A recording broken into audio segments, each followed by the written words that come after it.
everybody. This is the 1 Hour Photo Podcast by Studio C41, and I'm Bill Manning. This is the kickoff of the season. I am so pumped. We have so many new episodes that we are getting ready to start this season, and we have an incredible list of guests that are going to be coming on to the show, and I'm super pumped about the guests that we have on here because these gentlemen made an announcement couple years, no, not even like about a year ago, about a TV show photographing Georgia's beauty. The very cool thing about this is it's part of the Georgia Public Broadcast System, and this two photographers travel throughout Georgia capturing Georgia's beauty. And so I am incredibly honored to have Chris Greer and Jason Clemens on the show to tell us about the show. And what the big takeaways are out of this, and some really great entertainment that I'm really excited to watch, which is airing April 23rd, 4th. April 23rd. 23rd. All right. So that's right around the corner, man. That is super quick. So, well, thank you guys for joining the show. I'm very excited for the conversation to have because both of your photography is just absolutely stunning. And I know we're going to have an amazing conversation about you guys as photographers. So we'll just go ahead and kick it off. Chris, why don't you tell us a little bit about yourself, how you got into photography, and then we'll jump over to Jason. Absolutely. Well, Bill, thanks a lot for having us on. We're excited to be here to just talk about the show because we've put a lot of work into it over the past year, and it's very exciting for us for it to be premiering so soon. My photography started back when I was 12. My dad, who's been a photographer for most of his life, he gave me an old Pentax K1000, fully manual film. And so basically I was in the deep end immediately. I had to learn shutter speeds. I had to learn apertures. I had to learn what the ISO rating on the film was that I was putting in. And I took a lot of terrible pictures back then. And of course, as anybody who shoots film knows, you have to wait too to see how bad they were. But I learned a lot. And so it created a nice foundation for me. And I think my photography and my interest in photography, it's always been there, but it's also kind of ebbed and flowed over the years as I went through high school and college and beyond. I had other interests, other commitments, other responsibilities, and I didn't really focus on photography as much as maybe I wanted to. And then things started to change. Digital came out, and I bought a cheap digital camera. Actually, by today's standards, it would have been a pretty expensive digital camera for what it could do. It was 1 megapixel. There's a Kodak, but it was pretty incredible to see the results on the screen immediately. And so I just kind of dabbled with digital over the years, and I still shot film as well. And then back in 2015, I was selected as an Apple Distinguished Educator, and I spent a lot of time with Apple. And they tasked me with doing a project in my community that merged educational, basically technology and education. And so I kind of went a little bigger than just Milledgeville, which is where I'm a professor, Georgia College down in Milledgeville. And so I went to the state level and reached out to the Department of Natural Resources and told them I wanted to do a digital textbook on the state parks of Georgia that could be used by teachers and students throughout the state for education so that they could learn about science and history through the park system in Georgia so it's more relatable. And so that all got approved, and I wanted the book to really be beautiful. I wanted it to have lots of photos, and I wanted it to have lots of video, interviews with the park rangers, visuals of the parks themselves. And so I bought a drone, and that really opened my eyes to another type of photography that was pure science fiction back in the day. And so flying that drone around and taking pictures, it was amazing what all of these places looked like from the air. And so I started an Instagram account, and I just started kind of posting up some photos, some of my aerial shots from these different parks. And just FYI, I had special permission to fly in the parks because you're not allowed to have a drone in the parks. And so when I was posting those, it was kind of in the beginning stages of decent drone photography where you actually had access to raw files.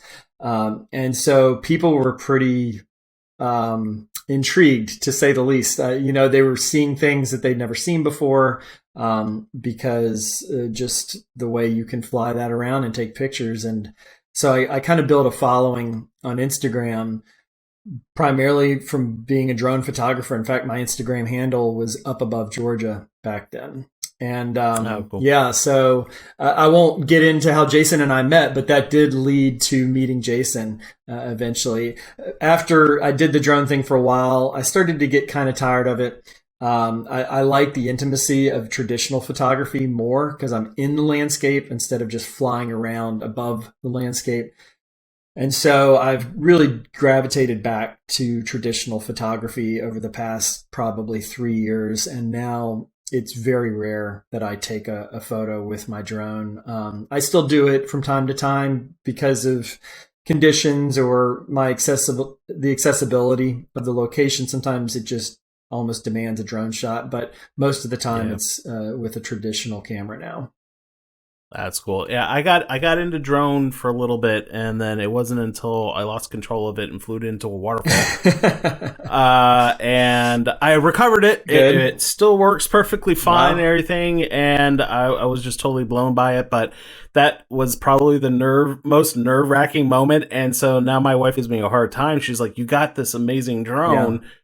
You don't do anything." And I'm like, I'm terrified now. Like, I know I can go in the backyard and practice and all that stuff, but like when it's like a mile away, like that is a totally different ball game. And then absolutely, there's definitely some responsibility that comes around with that. Mm-hmm. And, you have to be very conscious about the laws. Like in national parks is a big no-no. And when that does happen, they make you an example. They'll throw the book at you, just so that people know that they don't play around. So there is a lot of responsibility around it, and I have a huge respect for those that do it right, because I think it is very important. So very cool. Well, Chris, thanks for telling us a little bit about yourself. Sure. Let's jump over to Jason. So tell us a little bit about yourself, man. How'd you get into photography? Well, I'm a late bloomer. I didn't start photography till about 7 years ago. I got married to my wife, Jessica, and we were planning a honeymoon to Glacier National Park. And I always had an interest, but for whatever reason, I never really got into it. But so before we went out to Glacier, I bought a camera, and I had no idea what aperture was, shutter speed, like totally blank. And I only got it probably a couple weeks before we went to Glacier, so I really didn't have time to play with it. And so went to Glacier, and I came back with thousands of photos, and I was just kind of really happy with the composition. I pretty much shot everything in automatic. I shot everything in JPEG, so I can't edit these things as well as I'd like to. But compositionally, I was, it got me wanting to do more. And so I just kind of dove into it, and it's just been kind of like wide open since. It was just like a learning process. But I own a store here in Blairsville, and so I kind of started using it as advertising for it. We sell general merchandise like jams and jellies and local goods and stuff. And so if I posted a picture of like peach preserves, it would get like 3 likes, but if I went out and got a sunrise and posted it, then it would get shared and, hundreds of likes. And then I would occasionally toss in like the peach preserves or whatever. So then I just started getting this following locally, and then people started wanting to buy images, and I've had a huge support from local businesses and stuff. And probably my biggest feather in my cap is I do have a image at the Atlanta airport. It's like a 24-foot by 8-foot mural of Vogel State Park. Wow. And so that kind of accelerated everything and kind of turned it into a little business. And here we are. So that's really cool. Well, it's kind of funny. I feel like you and I might be kindred spirits, because my intro to photography was about 12 years ago, and that was for my honeymoon trip, and we did 3 weeks in Europe. Oh wow! And it was one of those, like, I knew, like, I was dabbling with photography, and I didn't really have my first DSLR until that trip, so I knew practically nothing going into it. But it's kind of funny because I look at those images, and they're great images, and like they're special to me, but like I didn't know much about composition and all that stuff. So like I look at this, I'm like, gosh, I've really come so far from these images, and like a little bit of it is just kind of chipping away at me, going, I really need to go back, and like I want to rephotograph so much of that, knowing what I know now after 12 years is I'm chomping at the bit to go back to Europe, because that was practically the last time. So it's really cool that you got into it, and you're right, those images are special, and to have them in a very high quality. And I kind of feel like a lot of people get into photography that way, like just it's a very special moment. They recognize there needs to be good quality that goes behind it. So, and then after that, it's just history, right? We just get sucked right in, Yes. and lenses gear, yes. and you go down that rabbit hole, and you just can't stop. Yeah. So, well, cool. So how did the stars align for you guys? Like, how did you guys end up meeting, and like how did this Viewfinders TV become an idea? Well, we met years ago through Instagram, actually. As much as I bemoan Instagram, and a lot of photographers do, it does have a purpose and a value sometimes, and it has connected me with some great people, and Jason is certainly one of them. He's got Sunrise Grocery. My wife and I have a cabin that's probably 3 miles down the road from it. And so I would be up there taking pictures pretty frequently and posting them. And at some point we connected because he was doing the same thing. I think maybe he commented on one of mine, and we just kind of struck up a little conversation, and he told me that he owns a Sunrise and to stop in at some point. And I remember saying back to him, I've met you before because I've been in Sunrise so many times because it's so close to the cabin. So, pretty cool. Definitely a small world. And so the next time I was up in the mountains, I stopped in, and we just started chatting photography. And I think, as any like dedicated photographer knows, once you have somebody else that likes to talk about photography, you can just talk and talk and talk. I mean, like, the conversations can just go in so many directions, and that's kind of what happened with us. Yeah, no, absolutely. It's so funny too, because one of the things that I find very important for me, and the Instagram feed that I have for myself, people that are messaging me, I try my very best to kind of interact with everybody as much as possible, and I have generated so many great friendships out of it. And I completely agree. We can go on about the direction of Instagram and all that kind of stuff, but I completely agree. The friendships that and a lot of these people are people from around the world that I've never met, but for some reason they feel like true friends, because we can get on and talk about anything photography. And my wife will get on to me. It's like, it's 2 a.m. Do you really need to be talking to somebody in Japan about photography? I'm like, absolutely. I'm really fond of Instagram. I met my wife through Instagram. So. Yeah, so he's got even more of a reason to like it. Yeah. There you go. It's been good to me. So So let's hear a little bit about the style of photography. So so I know you were talking, Jason, about sunrises and stuff like that. And it certainly has grown with Viewfinders TV and all that stuff. Like, tell us a little bit about like the landscape stuff and everything. What does it mean to you to be like a landscape photographer?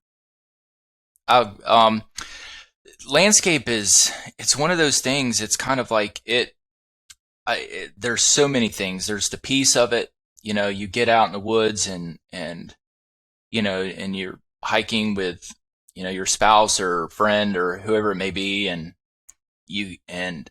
Especially if you wake up with an early alarm and you go out and see like an epic sunrise, or, you get to a waterfall before anyone else. I mean, it will move me. I mean, I'm not going to lie. I mean, I've choked up in places I've been.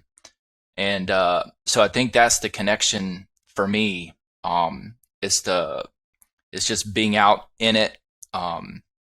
It's much different than like I could never be like a wedding photographer, or, it's just high stress. And, I like throwing a tripod on the ground, even if I don't need it, and just dialing in the composition and taking my time. And it also makes you, I was just talking to Chris about this not too long ago.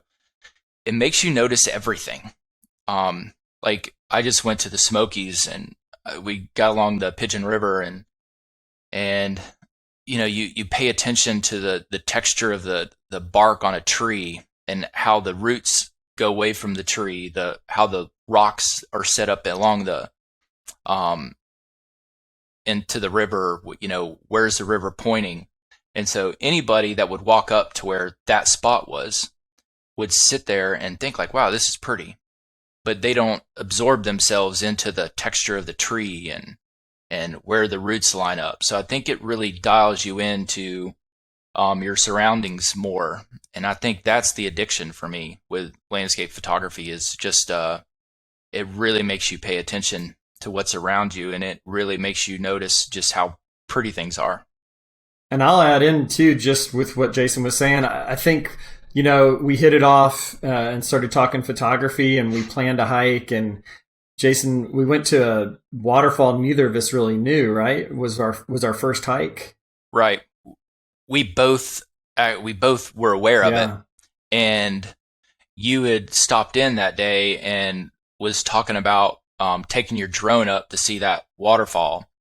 And just recently, Jessica and I had, we knew the people where that little side trail that led to it, they gave us permission to use it. And so we went to look at it. So that's kind of like, oh man, let's go shoot that. And so that was the kind of our first trip we took in to, shoot together. Yeah, it was very memorable. We named that waterfall. Yeah, we did. Also. We ended up naming it because it's on a map, or it was, you could see it on a topographic map, but it had no name. So we actually, we filled out an application to name it and sent it in to the U.S. Geological Society. Or I can't even remember which one. It's in Washington, D.C. It's in charge of naming all types of features, and we named that waterfall. It's called, we called it High Water Falls. It's actually flows off of Blood Mountain, if I remember correctly. Yeah, up above DeSoto Falls. So, yeah. Yeah, I know. Dang, not many people do that. Yeah. We kind of started out strong there by naming a waterfall. But, just to reiterate what Jason said, like, I love landscape for the exact same reasons. I think that's why we hit it off so well, and why we've spent so much time hiking and taking photos together, because we feel the same way when we're at a location. We love to just be immersed and soak it in and look for composition and really study the layout and look for something interesting and unique, and just truly be kind of one with nature for a period of time. And we've had a lot of great hikes, and we've also traveled to quite a few locations over the years to take photos, and that ended up leading to our YouTube channel, which was kind of like the beginning of what led to the TV show. We wanted to kind of take an audience along with us to appreciate some of these gorgeous locations that we go and spend time at. Oh, fantastic. Well, for the audience, and we'll dive into the show. I know it's GPTV, but we'll certainly, what's the YouTube channel? We started a YouTube several years ago, maybe 2.5 years ago, back then it was called Appalachian Apertures. We've since renamed it because we went to the TV show, we started a production company, like just different things changed. But our whole premise was he and I were going to go to locations and he would shoot his episode and I would shoot my episode, a lot of times at the same time. And the audience would see two different perspectives at the same spot. And we felt like that really kind of reinforced the beauty of photography, in that you can get two photographers literally at the same location at the same time who come away with very different looking photographs. And so a lot of our episodes kind of aligned with that. We also did some individual ones too, just to showcase different parts of the state. If I was down, I live in Athens, so shooting the Piedmont, or if I traveled down to the coast or something. But quite a few of our episodes we filmed together, which was pretty cool. Oh, that's cool. It's kind of funny, it was literally going to be one of the questions that I asked, that the two of you guys together, like, is there ever a concern that you guys are going to have like the same shot? Because a lot of people talk about that. My wife just got into photography as well, and so we were at Tybee Island just a couple weeks ago, and so and I was lugging my big 4x5 with me and everything, but my wife was really concerned. She's like, well, what if I get the same shot as you? I'm like, so? Like, I promise you it's going to be so different.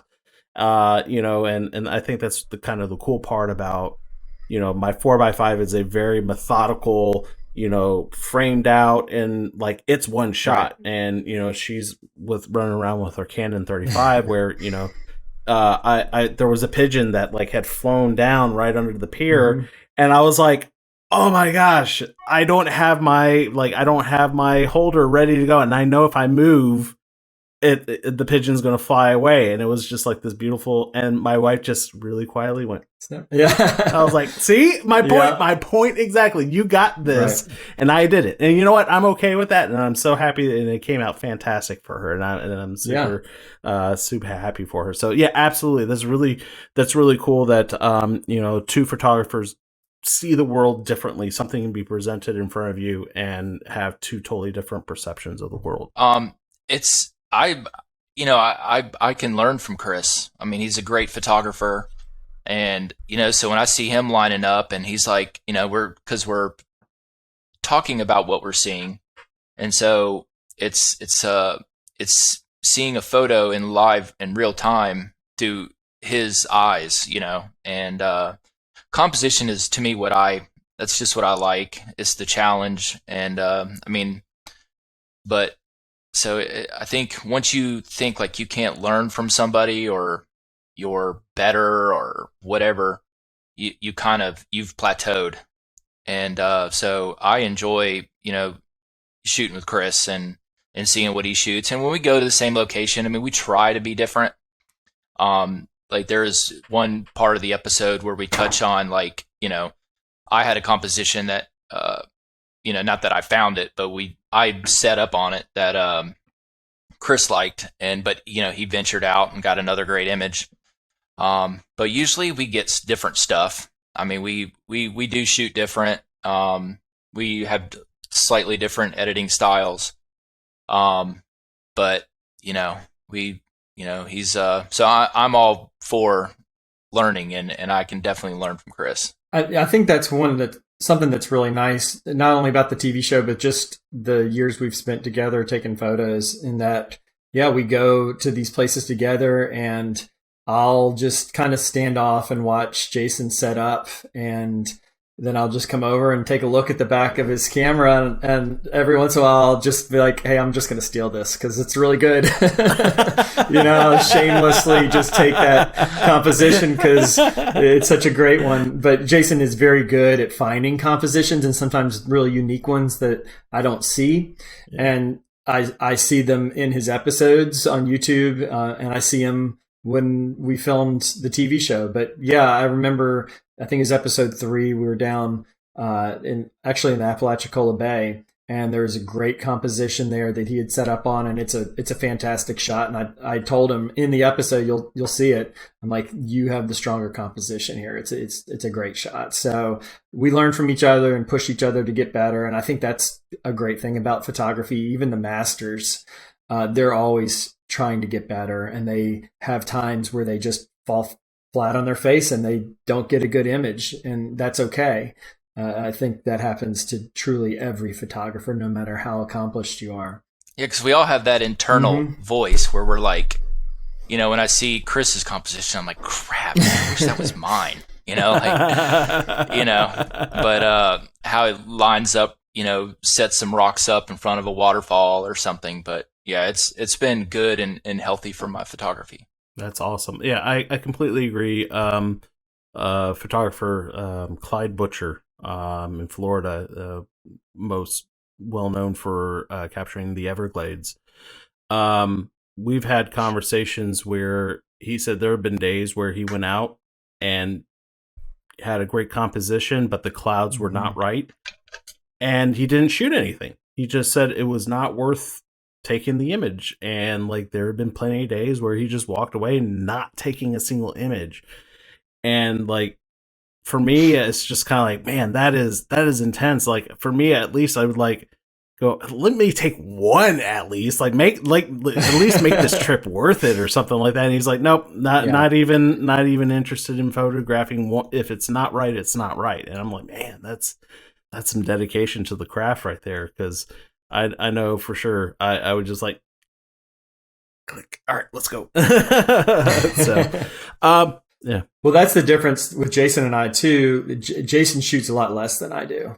So he's really purposeful, and he waits until he sees something he really likes. And so a lot of times we'll finish at a location and I'll have taken quite a few more images than he did, because he really wants to wait until he finds something that he really likes. And I'll shoot a bunch that I'm like, this might be okay. But a lot of times they're not. But I'll take it anyway because I'm there. That's kind of like my thought behind it. So I don't know if one is right and one is wrong. I think it really just depends on the photographer and kind of what they're envisioning and wanting to come away with from the location.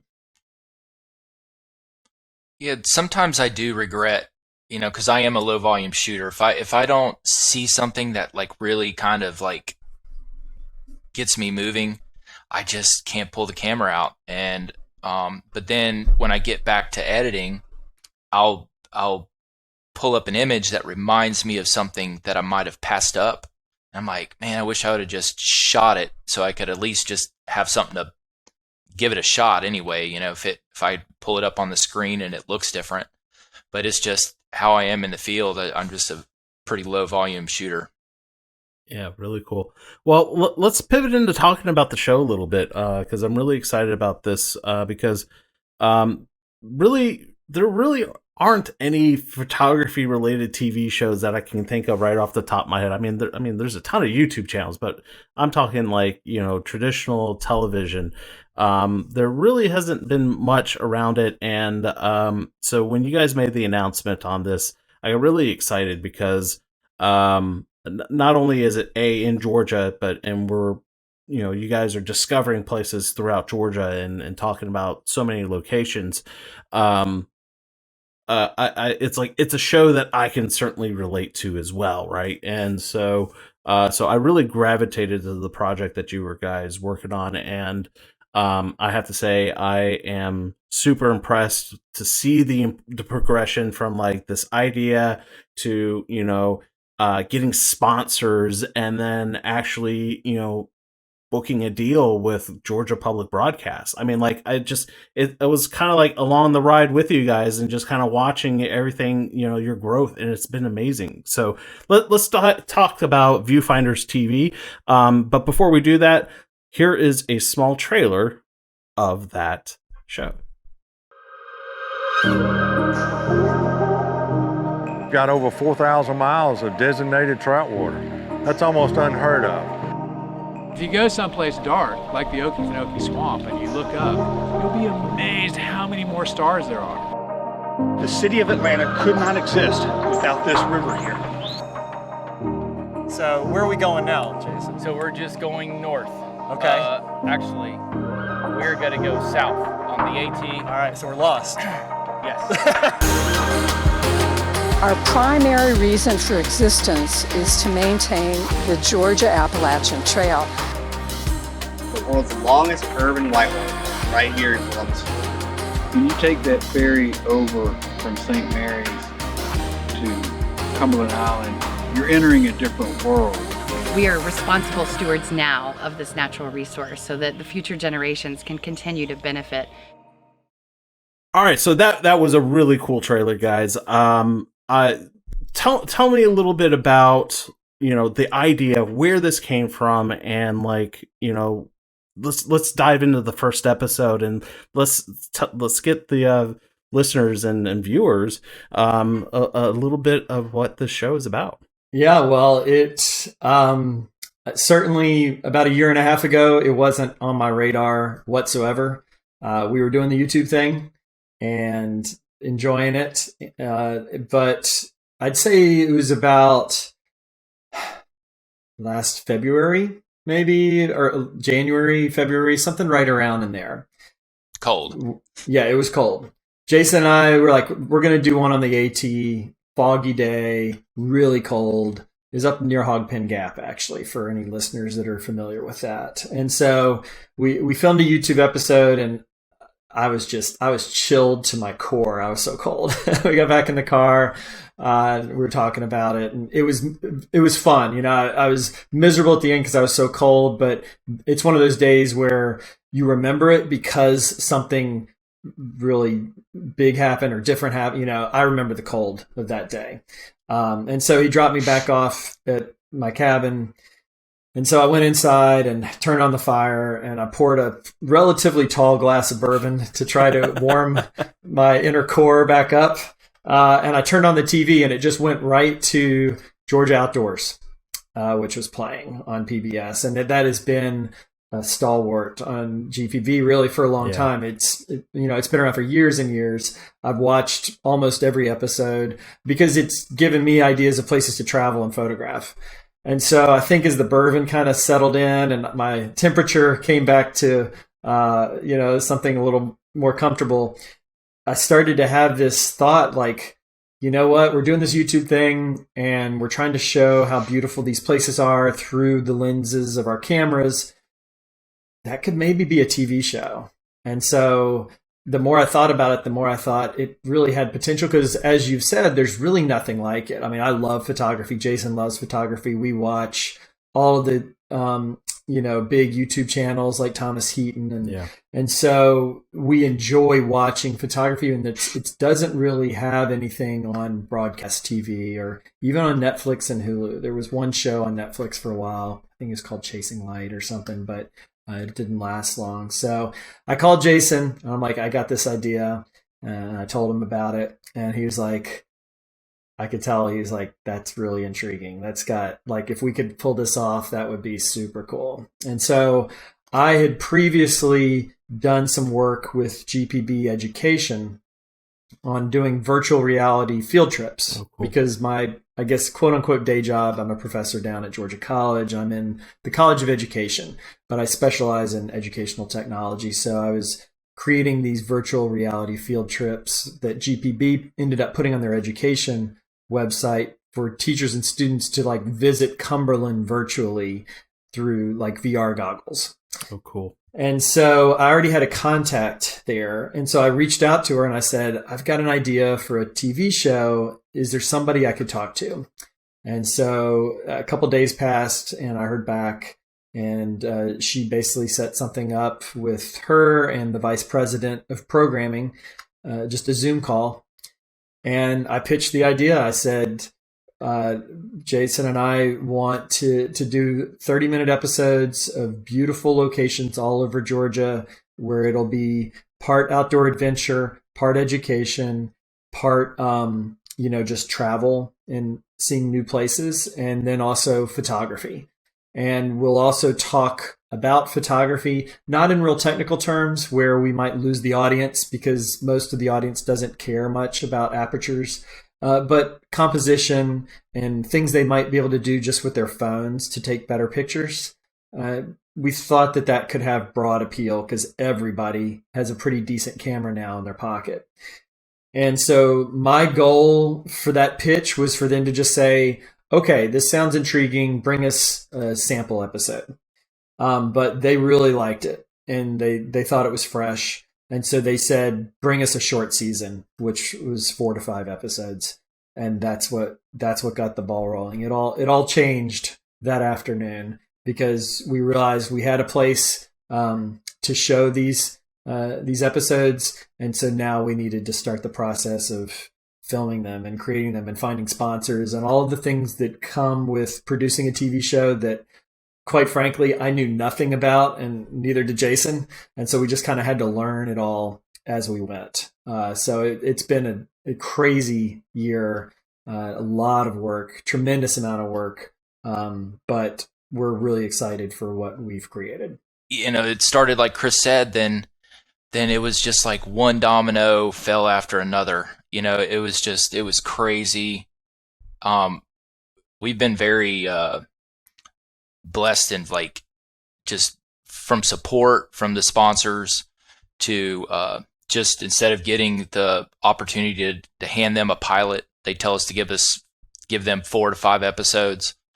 So it's just crazy how things fell for us. I mean, we're very, very fortunate. Well, how did so the sponsorship? There's a lot of photographers out there. There's a lot of great ideas out there that just never come to fruition because, as you guys had mentioned, Chris, it's a lot of unknowns.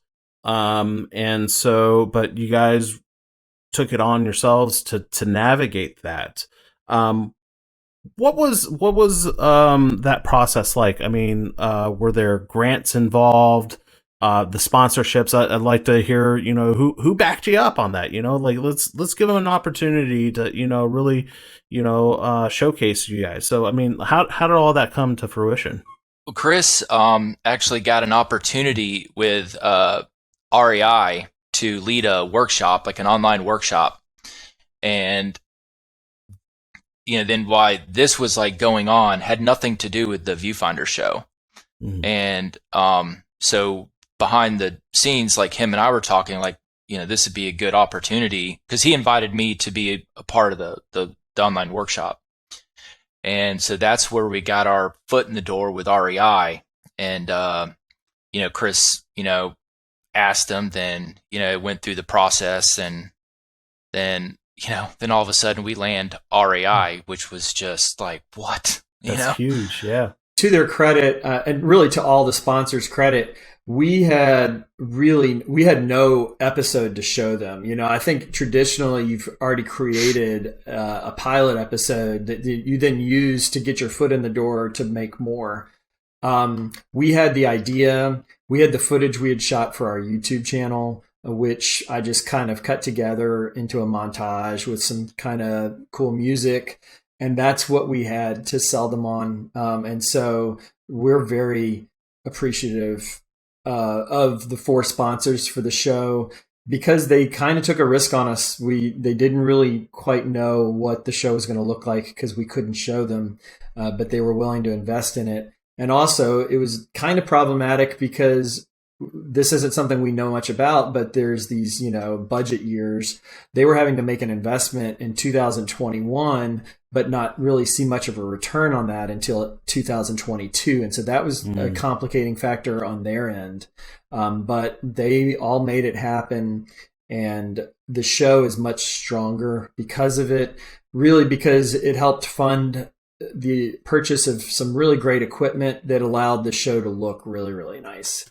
And so, yeah, I'll name them. It's REI, it's Troncalli Subaru. They also provided us with a wrapped Subaru Outback, which is super cool. It's like you'll see it all over the episodes. They definitely got good return on their investment with that. And then also Explore Georgia, which is, the state tourism department. And so I think it's a great fit for them. And then Terrapin Beer Company, which was really interesting because that was really pushing what GPB traditionally does. Like there was a lot of conversations about a beer company sponsoring a TV show that was going to air on GPB, and fortunately, it's all been fine. But we've definitely pushed the boundaries of what GPB has aired in the past with this show, and we're hoping it's a good thing. It pays off because they did make comments about younger demographics and looking for new audiences and things of that nature. And we really do hope that this show will help with those goals that they have. And two, GPB or PBS, like I really, I wouldn't pick a better place to be. You know, I mean, it's so long lasting and respected, and like Chris and I have talked, like I wouldn't mind a bit if we just stay there. You know, I mean, whatever happens, but it's so respected, and especially in kind of our field of arts or whatever, and nature. So yeah, it's been a very humbling experience. I will follow up. You had asked about grants. We did not do any grant applications for this. We were willing to just self-fund the entire production just because it was such a fantastic opportunity. And we could have done that. Like, there's no requirement that you get sponsors when you air something on GPB. But as we learned pretty quickly, costs grow. Like, you don't even anticipate some of your costs just from permit applications, travel, all Gear. types of expenditures on gear. Now on the backside of things, having a website created, having motion graphics created for the episodes, having the audio mix done for us, because I'm not an audio engineer, but there's pretty strict audio guidelines for broadcast TVs so that you don't have that problem with the screaming car commercial, you know, where you have to turn the volume down on your TV. Like that doesn't fly on GPB. So there were a lot of different things that came into play. And then I don't know if you were going to ask about this, but I'll touch on it right now. The show is very much music based too. There's a whole music side to this show that we weren't necessarily thinking about from the outset, but really started to evolve when we got into the editing side of things. And so we're real excited about the music side of things, but that also involves some costs as well. So we're very appreciative of the sponsors for this season. Yeah, my gear, I wasn't set up. I had the Canon 5 DSR beforehand, which is pretty much, I mean, it's an amazing still landscape photography camera. But I just didn't have, it's not good for video. So we shot everything at 4K. And so, you know, I had to upgrade to the R5, and Chris is a Sony shooter. But then you had to get all the new lenses and stuff. So our gear bill was expensive. So to say the least. Plus, we got a nicer drone, and we got audio recording, and so f-stop, which makes great camera bags. They gave us camera bags, which was wonderful. So we did get some support here and there, but we still had some significant costs before we even really started filming the show. But we saw it as a kind of upfront investment to ensure high quality. And so we wanted to be able to film it in as cinematic a way as we could, so that people could just see how beautiful Georgia is. And so that was one of our big goals for the show, is to just make Georgia pop off the screen with its beauty. Very cool. Well, let's talk about the first episode. I'm really curious to hear about the locations, why you guys picked the locations that you selected for the season. And what were some of the reasons, and like why did you choose that place? The locations were fun. I remember Jason and I just day after day talking on the phone and texting back and forth, just shooting off ideas. But I'll let Jason talk about the first one because it's one of his favorite places, and mine too. But we both have a personal connection to the first episode.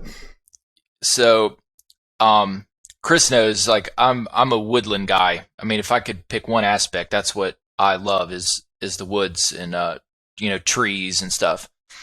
And he had been to the first episode is Cumberland Island, and for those that's never been, for the trees. I mean, I'd put it against the redwoods or any iconic forest. I mean, it is just stunning. And so Chris had been there before, and while I was shooting together, he knew that I loved the trees, so he's like, "Man, you got to go here." So we made the trip happen. We booked a ferry over. We roll in at about 12, and we start setting up our tent. And out of nowhere, this fog starts rolling in at 12:30 in the afternoon, and there's like inside the what do you call the underbrush of the maritime trees. Forest. Oh, the understory. Yeah. The well, you kind of walk through it to all your little campsites. You kind of so once we set up camp, we walked out of our campsite and we literally shot that path for like an hour because the trees were kind of encased in fog, and I mean it was definitely beginner's luck for me. But it's these all these gnarly live oak trees with the moss and ferns growing in them, and it has wild horses. It's got a beach. It's got estuaries. I mean, it's got ruins. It is truly. I mean, I guess it's not too much under the radar, but I don't think a lot of people in Georgia just know how amazing that place is. I mean, it's truly stunning. And that was when we were back filming our YouTube episode. So that magical fog happened, and we each put together a great YouTube episode, and I got some portfolio shots on that trip. I have one hanging in the Savannah airport, actually, that I got on that trip. But so when we started brainstorming like locations to film during the first season, we were both like, it's got to be Cumberland. Like, we got to go to Cumberland. We both love it so much. And so we ended up going a total of 3 times to Cumberland to make episode 1. Jason made a trip in the summer with his wife, and then he and I went in May, and then we went again in December. So we got it at different times of the year, different conditions. It's such a beautiful place. And I'll just say this now. Cumberland is part of the national park system. We did get some great aerial footage, but in order to do that legally, we had to charter a boat. And so all the aerial footage was shot from offshore, taking off and landing from the boat. But the aerial footage of Cumberland, I think, adds to the episode just a little bit more, because not too many people have seen it from the air, and the marsh there from the air. So it just a little bit more of a unique and interesting part of the episode are the aerial shots. That's really cool. I'm going to get so much value out of that episode, because I'm actually got booked a campsite at Cumberland in the next couple of weeks. Gosh. So just the timing of it is just like perfect. So because I'm going through the decisions of the kind of gear that I want to take with it, because I mean, I got my big 8x10 back there. I don't even know if I want to even take my 8x10 for it, because it's just like that's really taxing, so I'm trying to go through my mind and try to make the decisions that I want to make to go and photograph it. And there's something that's been sitting in my head about photographing the Milky Way out there. I know it's a low light area, and it's great for sky watching. So I have been thinking about doing something a little different, where I got a super wide angle on my medium format, but get a star tracker and actually track the entire Milky Way for a couple hours on some Ectar 100. So I don't know. We'll see. I am becoming more careful with what I tell people about certain shots, because if it doesn't come out, like I have this amazing shot of the pier at Tybee, And I had just got this new camera, and before I even took it, I was like, I'm going to do a test roll on it. And I shot the test roll. Everything worked great on it. And then got down to Tybee, and I ran the first roll, and I was like, all right, we're good. And then and I pop in the next roll, and then the shot called for like a 2-second exposure, and I went to do it, and I didn't hear the leaf shutter click after 2 seconds. I was like, uh-oh. Something didn't happen right. And I went, got back, processed it all. And so like this one over the view camera shot has like over 2,000 likes on it on Instagram. Like I was like, crap, I got to deliver on this. I hope this came out right, you know, and then and it didn't. Yeah. And I'm like, dang. But here's the thing though, like those types of instances, at least I know, as somebody for me that's been shooting film for so many years now, that these things still happen. And, for pleasure and enjoyment of my photography, it's like, it is what it is. It's Tybee Island. It'll still be there, hopefully, for a good while. So I know I can at least go back and rephotograph it if I ever want to.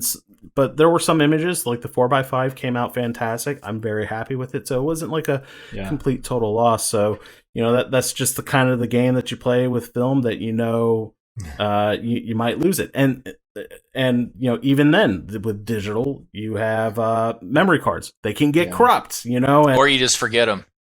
Oh yeah, there you go. Even worse. I've done that. Yeah. Well, we think you'll probably like the first episode because we did some astrophotography in that episode. We won't spoil what happened, but it was certainly a memorable night. Actually, it was a super early morning. It'd be more accurate with that. Yeah, I don't know how you guys do it with these sunrises, because I like my sleep. It's one of those things I hate getting out of bed as much as anybody, but I guarantee you and promise you, you get out there and there won't be one fiber in you that wish you'd have stayed in bed. Even if it fails, it's just, that's what I always tell people at the store, like, oh, I couldn't do that. And it's like, it's not like I get out of bed like skipping. It's like I want to hit snooze and I'm like, it's probably going to be cloudy anyway, or, but one of my most successful images that I've ever taken was actually I shot probably 4 mornings in a row at getting up at like 4:30, 5 o'clock. And this last day was supposed to be cloudy, and the alarm went off and I hit snooze and I laid there and I was like, I'm not going out. But I laid there for 15 minutes and it just was like my brain wouldn't go off. So I just got up and went out, and I got probably definitely my best selling image that I've ever got. So that's really cool. Yeah, you got to fight that. You got to fight that voice that is in your head that says it's not worth it. Because I've had that exact same experience where I was in Jackson Hole and it was raining, and I remember we had the alarm set. We're sitting there. I'm like, it's raining. It's not even worth it, And we were going to go to TA Molten Barn, and I said, let's drive out there. It's 30 minutes away, but worst case scenario, we don't take any pictures. We got to see it, whatever. So we got out there and it had stopped raining, and I got out there and I just started setting up the tripod. It was on 4x5, and I had metered everything out and put this film holder in, and I was just kind of waiting it out, and it was like 30 minutes, and I was like, all right, I'm going to pull the plug on this. Nothing's happening. And literally as I was getting ready to pull the film holder out, I look up and the clouds had broke for literally just a second, and then the highlights just hit the barn just like so perfectly. It was just like the heavens opened. There it is. And so I was like, oh my God, pulled it out, capture shot, did a backup, and it was all on slide. And I was just, kind of estimated with what my exposure was at that point, because it was all in shadow. I was like, crap, I might not even they might be completely blown out. I don't know. So, and I reached down to grab my digital camera for the backup shot, and by the time I brought that camera up to my eye, it was gone. And then I was just waiting for just a few more minutes, and I was like, it's not happening now. Like it gave me what it gave me, and that's it for today. And so when I got back to the lab, I was processing it, and I remember I pulled it out of the drum. And I just remember I go, oh my God. And the lab, Michael over at Dunwoody Photo comes running in. He's like, what happened? What happened? He thought something happened. And I'm holding the slide in my hand, still soft and wet, and going, it's beautiful. And so he's like, dude, man, you scared me. I thought something bad happened. And I was like, dude, this is the most, dude, like pulling a 4x5 slide out of a tank is like one of the most, like just having everything just kind of line up for that moment. And like, you know, it was just an incredible experience. So it was absolutely worth it. I completely agree with you, Jason. Like, you got to fight that voice in your head saying that, you know, get out of bed, you know. And I think another thing that's really special about the mornings and why I like sunrises more than sunsets is in the early morning hours, you usually have it all to yourself. The world is quiet. There's very few people out. There's very few cars in the distance. At sunset, it's a different story most of the time. So those early mornings, even though, you pay the penalty with your sleep, that kind of peace and tranquility you get out in the world before everybody else is waking up is worth it for me. Absolutely. I completely agree. And I remember having that kind of experience out on Tybee, where it was peaceful. And then by 8:30 you rolled around, like there were people already coming there to, you know, lay out towels and stuff like that. I was like, all right, it's over. Our first big kind of hike was we did Blood at about 3:30 in the morning. And took us about 2 hours to get up there. And then, you know, he left us enough time to kind of wander around and find places. And both of it is kind of a weird time because I don't think, because Blood really doesn't have a good sunrise vantage point. It's all side light. And and I just kind of came away with like nothing, like, man, this is going to be amazing. And I think Chris kind of felt the same way, but we ended up he came away with an image that really did well for him and got on his book too, right? Yeah, it's been my most popular image of all time was from that hike, and I did not think I had gotten it when I was there. Well, that's really cool. And I know the earliest I've ever done was getting up to the top of Brasstown Bald for sunrise pictures. And I'll admit, because I don't do middle of the night hikes. I'm definitely tourist time zone. You know, it is a different vibe hiking on a trail. Even Brasstown Bald is a well-traveled trail. It was a totally different vibe doing it at that time of night. But just being up at the top, the highest point in Georgia and photographing sunrise, it's a religious moment. I think we can kind of all agree that peace and tranquility can certainly be a very religious and very personal moment for us. So, well, really cool. You know, guys, I am just absolutely blown away. I'm very excited to hear that was just one episode, and I'm so excited to be able to see the story being told through these episodes, and I'm very excited for you guys.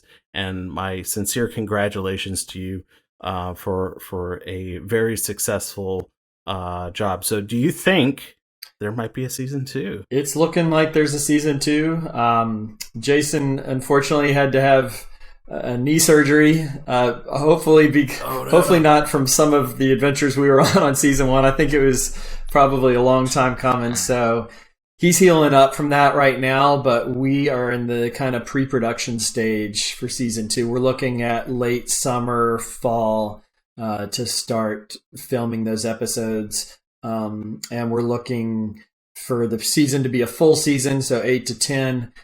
And we're also looking to go outside of Georgia and turn it into more of a southeast TV show Cool. where we hit up some great spots in the Carolinas, maybe in Tennessee or down in Florida. So yeah, we continue to have ambitions for the show, and Jason's had some good ideas for some spots to maybe check out. So yeah, it's underway. Awesome. Well, I'm very much looking forward to it, gentlemen. Where can we find your Instagram individually and Viewfinders? And for those that are in Georgia, where can when can they watch Viewfinders TV? And are there any options for anybody outside of the state as well? So I'll let you guys have the floor. Yeah, so my Instagram is at Chris Greer Photography. The TV show Instagram is at Viewfinders TV. And those in Georgia, it'll be on PBS, it'll be on or GPB, it'll be on their website. For those outside of Georgia, it should be streamable from the PBS national website. So if they go to the GPB website, Jason has been hearing from some people outside of the state that it's making them log in.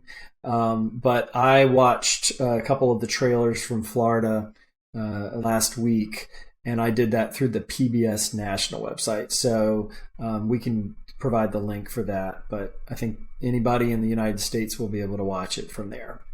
I go by JMC Artistic Photography on Facebook, Instagram, and I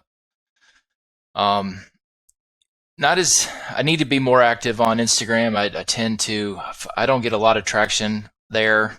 But I got a pretty good Facebook page.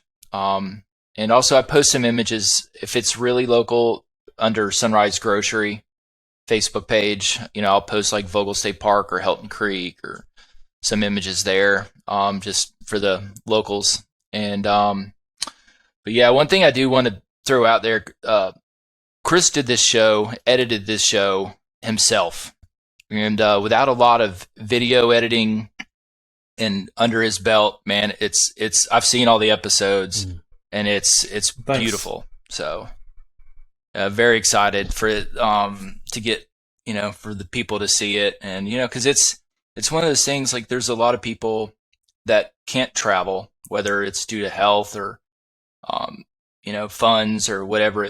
So it's like, it's nice to be able to show these, people like that, all these different locations. And one of the hidden gems of the show is how Georgia is going to be showcased, because people don't think of it as, unless you live in that region, but just how beautiful the coast is.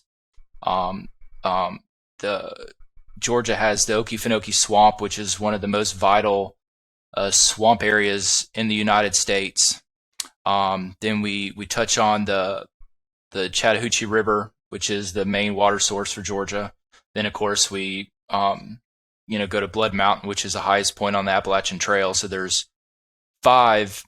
We do 2 episodes on Chattahoochee River, so it's 5 icons of the state that really just shows, and it opened my eyes, to be honest. It because I'm a mountain guy, and it's just what I've always liked to shoot and photograph. And if I ever went anywhere, I always go north.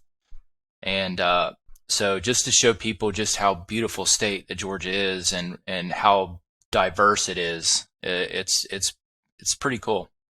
And let me add real fast, I alluded to this earlier, but another thing that we are excited about with the show is that almost all of the songs for the entire season were provided by Georgia musicians. So it's a showcase of the Georgia music scene, as well as Georgia's scenery. And so we have everything from blues to classical to bluegrass to rock, even like a tiny touch of hip hop. So we've got a little bit of everything. And we use the music to drive the narrative of the show. So if Jason and I are excited, we're melancholy, we're anxious, if there's drama happening, what have you, the music helps to kind of convey that to the audience. And plus, it allows us to use the show and the audience that'll watch it, exposure for all of these incredibly talented musicians that live all over the state. So we're really excited about that music being heard as well. And And another thing, one thing we both went in wanting is it to be a true reality. It's not scripted. I don't trip and fall on purpose and cut to commercial. There's everything that happens is authentic. And we stayed true to ourselves. And so that was another good aspect. We have full control of the show, so we don't have anyone saying, telling us what to do or anything. And so that's another great aspect of it. No producer saying, "Hey, Jason, get into this canoe and travel down a river."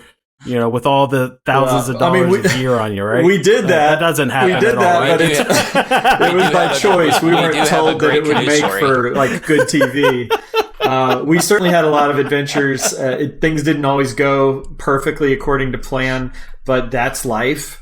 And that's the show. And we hope that it resonates with the audience because, there's a lot of quote unquote reality TV out there nowadays, but a lot of it's contrived. Nothing in this show is contrived. It's truly, we went to these places, we photographed what we found, and we documented our experiences when we were there. And that's what made the entire season. And so it was a lot of fun, and we're looking forward to doing it again. My inability to walk in the Okefenokee Swamp is true. Uh-oh. No spoiler alerts. No. Very cool. Well, gentlemen, thank you so much for coming on to the show. It was an absolute honor to speak with you. Again, my sincere congratulations to you on a successful show, and I very much look forward to watching season 1 and then hearing more about season 2. You guys have an open invitation to the show, so when season 2 starts coming together, please let me know. I'd love to have you guys come back onto the show and tell us more about your adventures. Thank you, Bill. Thanks, man. Appreciate the opportunity. Absolutely. All right, guys. Well, that wraps it up for this episode. You can find Studio C41 at studio.c41 on Instagram, studio_C41 on Twitter for my latest shenanigans there, and as well as our website, studioc41.net. All right, guys. Well, that wraps it up for this episode. So until the next one, shoot some film. Dang it.